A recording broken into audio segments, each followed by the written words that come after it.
It was an ebullient Treasurer Wayne Swan that leapt on some good news for the government today. The national accounts showing stronger than expected growth in the June quarter. It puts the country on a reasonable footing as more global economic uncertainty looms. Nevertheless, economists are warning of complex challenges ahead. Ben Worsley reports.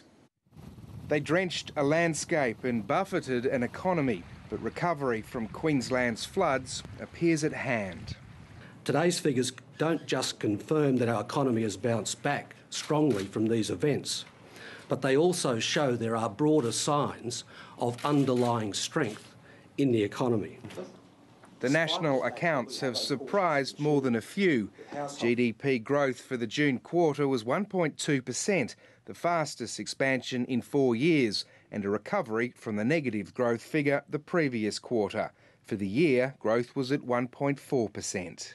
Businesses are investing with confidence, incomes are rising, we're seeing reasonable consumption growth, and unemployment remains low.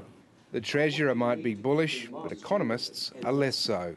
Flip side, though, is that when you look at the figures, the growth rate over the last year is only just 1.4%. So, yes, we've got stronger growth than many other countries around the world are reporting, but by the same token, it's still pretty subdued.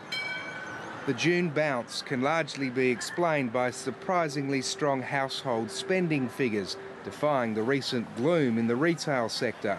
Adding to the growth, resource sector stockpiles increased as the flood impact abated. But there was still a shortfall in exports. When you look at exports, particularly mining exports, they've hardly picked up at all. The Australian dollar and market interest rates moved higher on the release of the figures.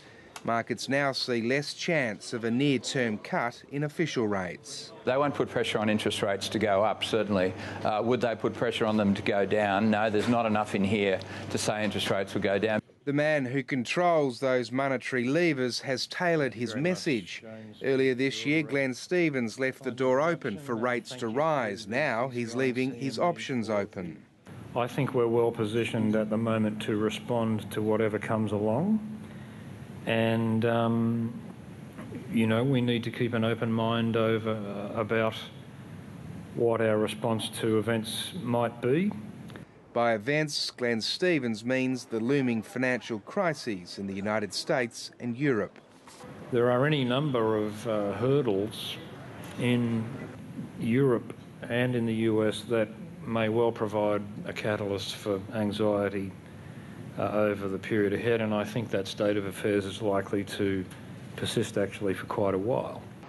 More than at most times in my professional life, the Australian economy faces a set of very unusual and rather powerful group of complex forces.